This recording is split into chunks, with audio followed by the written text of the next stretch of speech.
देवियों और सज्जनों नमस्कार। कविताएं सुनी अनसुनी में आपका स्वागत है। मैं हूं धीरज और आपके साथ मध्ययुगीन भारत के इतिहास के तथ्यों की बातें करते करते, साहित्य की बातें करते करते बहुत सारी पुस्तकें पढ़ने का सौभाग्य प्राप्त हुआ है। बहुत ज्ञानवर्धन हो रहा है। अब इतने अलग अलग तथ्य याद रह जाएं, इसके लिए एक फॉर्मेट होता है क्विज का, प्रश्नोत्तर।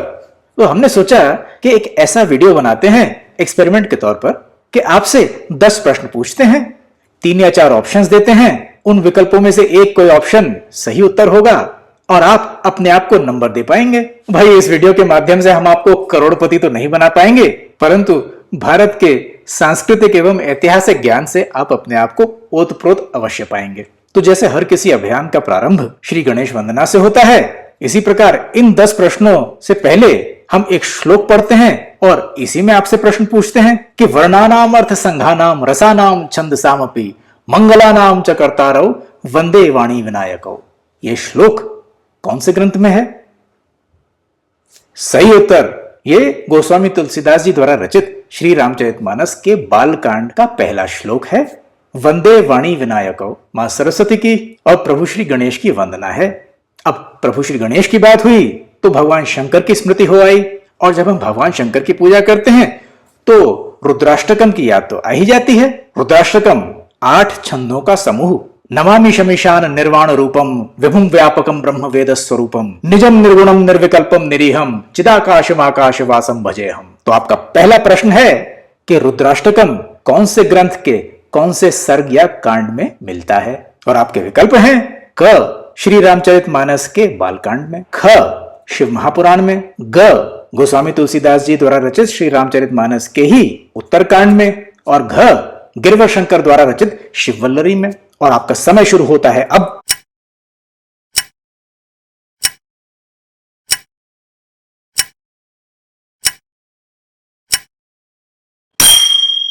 सही उत्तर है गोस्वामी तुलसीदास जी द्वारा रचित श्री रामचरितमानस के उत्तरकांड में। प्रसंग यह है कि कागभूषुंडी जी अपनी कथा सुना रहे हैं गरुड़ जी को, और इस कथा में कागभूषुंडी जो कि कौवा रूप में थे, वो बता रहे हैं कि जब वो भुषुंडी नामक एक छात्र रूप में थे तब उनसे उनके गुरु का अपमान हो गया था, और ये अपमान भगवान शंकर के मंदिर में हुआ था। तो भगवान शंकर कुपित हो गए थे और कुपित भगवान शंकर ने भुषुंडी जी को अभिशप्त किया।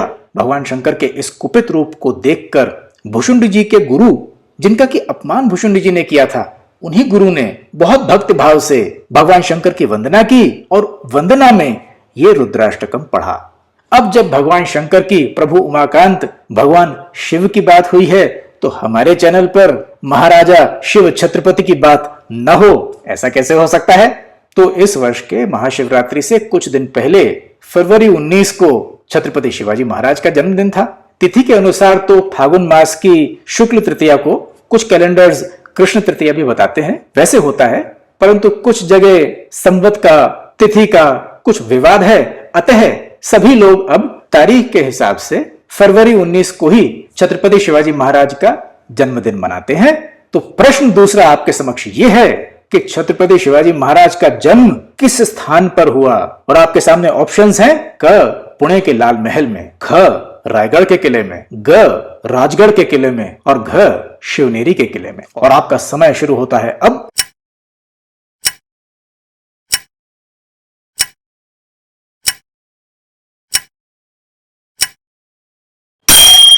और सही उत्तर है घ शिवनेरी के किले में। छत्रपति शिवाजी महाराज के जन्म पर शिवराज भूषण में कविराज भूषण लिखते हैं कि दशरथ जू के राम भय वसुदेव के गोपाल सोई प्रगटे साहि के श्री शिवराज भोपाल। कि जिस प्रकार महाराजा दशरथ के पुत्र प्रभु श्री राम थे, वसुदेव के पुत्र वासुदेव भगवान कृष्ण हुए, उसी प्रकार प्रकट हुए शाहजी राजे भोसले जी के पुत्र जिजा माता के पुत्र श्री शिवराज भोपाल। जो ऑप्शन क है पुणे का लाल महल, वहां पर छत्रपति शिवाजी महाराज ने अपने बचपन के कुछ वर्ष अवश्य बिताए। इस लाल महल की एक कहानी है, और इसी कहानी से जन्म लेता है आपका तीसरा प्रश्न कि वो ऐसा कौन व्यक्ति था जिसने इस लाल महल पर कब्जा कर लिया था 1660 और 1663 के बीच में। आपके ऑप्शंस हैं क राणा दौला खान, ख शाइस्ता खान, ग दिलेर खान, और घ अफजल खान।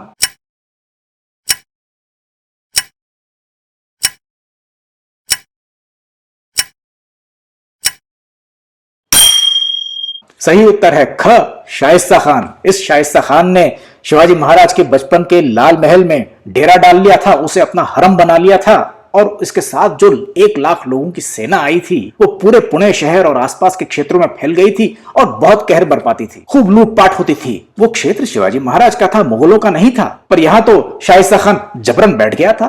खैर, ये जो इतनी लूटपाट मची उसको तो शिवाजी महाराज ने सूरत के आक्रमण में रिकवर कर लिया, पर इस शाइस्ता खान का हुआ क्या?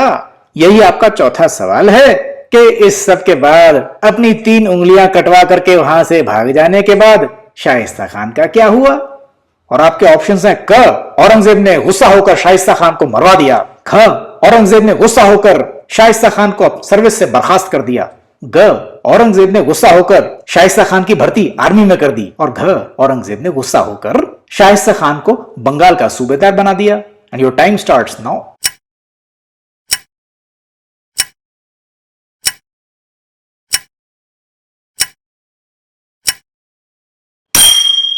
और सही उत्तर है घ, गुस्सा तो औरंगजेब बहुत हुआ, पर शाइस्ता खान एडमिनिस्ट्रेटर बहुत अच्छा था और औरंगजेब का मामा भी लगता था। अतः औरंगजेब ने शाइस्ता खान को बंगाल भेज दिया और वहां जो हमारा पश्चिम बंगाल है और जो बांग्लादेश है उस पूरे क्षेत्र का प्रबंधन शाइस्ता खान ने देखा।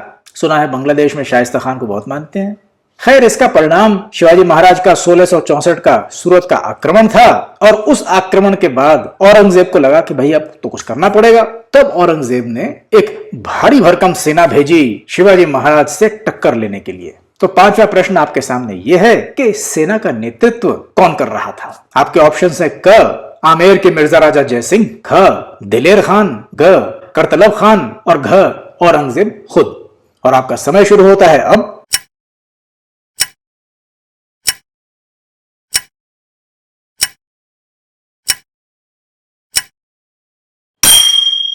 सही उत्तर है क, आमेर के मिर्जा राजा जयसिंह। 40,000 की बहुत बड़ी सेना लेकर मिर्जा राजा जयसिंह शिवाजी महाराज के क्षेत्र की तरफ आए और इन मिर्जा राजा जयसिंह की सेना ने पूरे क्षेत्र में बहुत कोहराम मचाया। उस क्षेत्र के साथ जो उन्होंने किया उसके लिए आज भी मराठे मिर्जा राजा जयसिंह को क्षमा नहीं कर पाते हैं। इसके बाद एक घमासान युद्ध हुआ पुरंदर वज्रगढ़ के दुर्ग संकुल में। इस युद्ध में एक महान योद्धा इतनी वीरता से लड़े कि मुगलों को समझ में नहीं आ रहा था कि वो करें क्या, पर अंत में ये वीर योद्धा भी वीरगति को प्राप्त हो गए। ये न केवल पुरंदर के दुर्गपाल थे, पर एक बहुत महान सेनापति भी थे। कौन थे ये वीर योद्धा? यह है आपका अगला प्रश्न और आपके ऑप्शंस हैं क, श्री बाजी प्रभु देश पांडे, ख, श्री नीतोजी पालकर, ग, श्री मुरारबाजी देश पांडे और घ, Shri Dhanaji Jadhav. And your time starts now.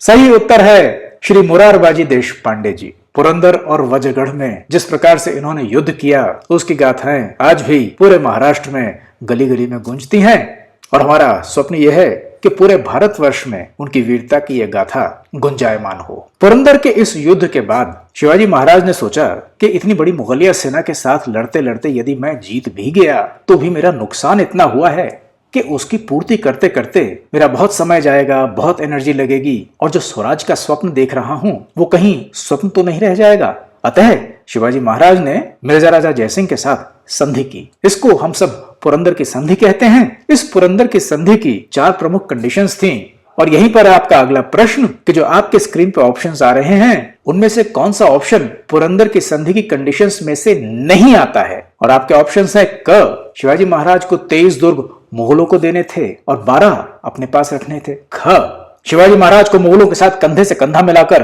Bijapur पर चढ़ाई करनी थी। ग, शिवाजी महाराज को एक मनसबदार बनना था। और घ, कोंकण के क्षेत्र में यदि शिवाजी महाराज चाहें तो विकास के लिए, संरक्षण के लिए वो मुगलों की मदद मांग सकते थे।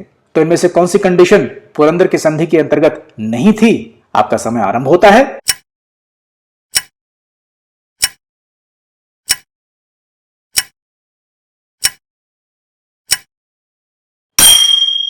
और सही उत्तर है ग, शिवाजी महाराज ने कभी ये एग्री नहीं किया कि वो मुगलिया मनसबदार बन जाएं। पुरंदर की इस संधि के अंतर्गत शिवाजी महाराज ने मुगलों के साथ कंधे से कंधा मिलाकर बीजापुरी सल्तनत पर चढ़ाई की, बहुत सारी लड़ाइयां लड़ी और जीते।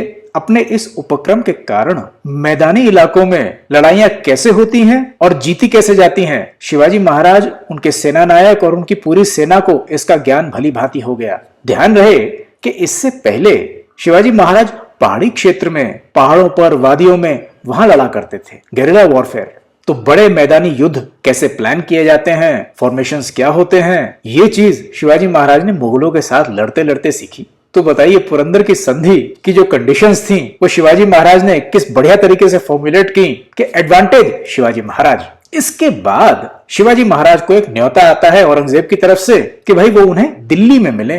कुछ समय बाद, क्योंकि औरंगजेब के पिता शाहजहां जो कि कैद थे आगरा में, वो बीमार पड़ गए थे, तो ये जो न्योते का स्थान था वो आगरा में परिवर्तित कर दिया गया। पूरी मुगलिया सल्तनत से बहुत सारे लोग पहुंचे इधर, क्योंकि नन्हे 8 वर्षीय शंभू राजे मनसबदार बना दिए गए थे, तो उनके साथ शिवाजी महाराज आमंत्रित थे। आगरा में क्या हुआ ये तो आप सब जानते ही हैं। हमारी एक श्रृंखला है छत्रपति शिवाजी महाराज इन आगरा, उस पूरी प्लेलिस्ट को आप देख सकते हैं। तो आगरा में जहां शिवाजी महाराज नजरबंद थे, वहां से उनके भाग निकलने की जो पूरी कहानी है वो इतनी रोचक है कि क्या कहने। यहीं पर आपका 8वां प्रश्न है कि आगरा से पुनः राजगढ़ तक शिवाजी महाराज जो लौटे, तो कौन सा शहर उनके इस गुप्त मार्ग में नहीं पड़ा? ध्यान रहे, कौन सा शहर नहीं पड़ा। और आपके ऑप्शंस हैं क मथुरा, ख रीवा, ग उज्जैन और घ बनारस। और आपका समय आरंभ होता है अब।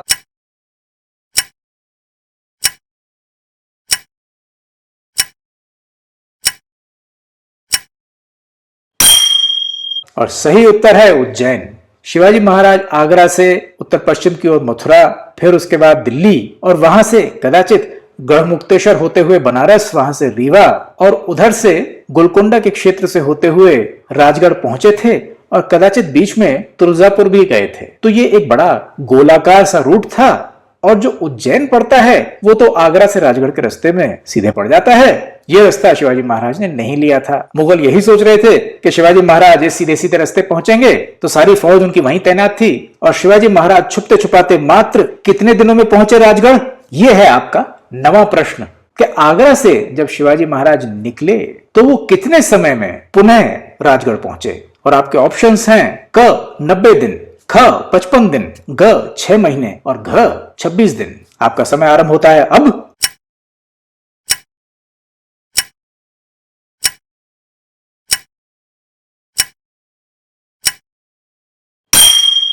और सही उत्तर है घ 26 दिन। शिवाजी महाराज पहले आगरा से मथुरा पहुंचे, मथुरा में शंभू राजे को छोड़ा, और वहां से फिर ये लंबा रास्ता लेकर लगभग 2500 किलोमीटर का मात्र 26 दिनों में इस लंबे सफर को तय किया।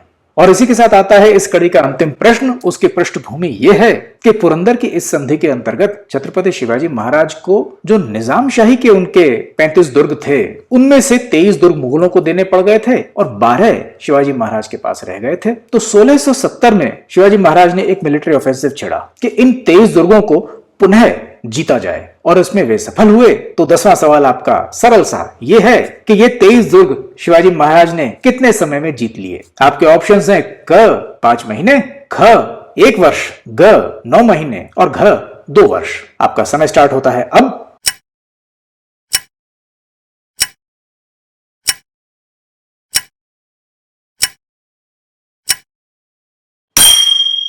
और सही उत्तर है क। मात्र 5 महीनों में छत्रपति शिवाजी महाराज ने वो सभी 23 दुर्ग जीत लिए थे जो कि उन्हें मुगलों को पुरंदर की संधि के अंतर्गत देने पड़ गए थे। और ये जो उनका मिलिट्री ऑफेंसिव था, ये मुगलों के लिए इतना क्रिपलिंग, इतना भयानक था, ये इतनी तेजी से हुआ कि इसके आघात के बाद मुगल पहले जैसे कभी नहीं रह पाए। कदाचित मुगलों के इसी बुरे हाल पर कविराज भूषण ने अपना ये मनहरण कविता लिखा है कि हैबत है फील खाने, पिल्लुआ पलंग खाने, आफत वजीर खाने, फाका मोद खाने में, हुंगुआ हरम खाने, दारिद दरब खाने, खाक मोद खाने और खबीज खस खाने में, सर्दी बरूद खाने, फसली सिपाह खाने, धुर्राबाज खाने और सुस्ती जंग खाने में, भूषण किताब खाने, दीमक दीवान खाने, खाने खाने आफत सन्नाटा तोप खाने में। संक्षेप में अर्थ यह है कि मुगलों के जो आर्मी बैरक्स हैं उसमें कीड़े हो गए हैं, उनके जो मंत्रणा कक्ष हैं उसमें आफत मची हुई है, जो उनके किचन्स हैं उसमें खाना नहीं बचा है, हरम में गंदगी है, जो ट्रेजरी है उसमें धूल भरी हुई है, जहां खास डिस्कशंस होते हैं वहां पर बेवकूफ भरे पड़े हैं। इंटेलिजेंस ऑपरेशंस के लिए, मैसेजिंग के लिए कोई लोग नहीं बचे हैं, वहां धुर्रे हैं। जो अकाउंट्स ऑफिस है वहां दीमक लगी हुई है, और जो तोपखाना है जहां एक्टिविटी मैक्सिमम होनी चाहिए थी वहां तो सन्नाटा है। छत्रपति शिवाजी महाराज के आक्रमण का प्रकोप।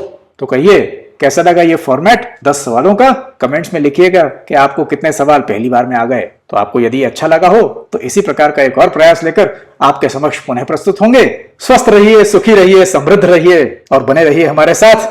जय मां भवानी, जय भारत।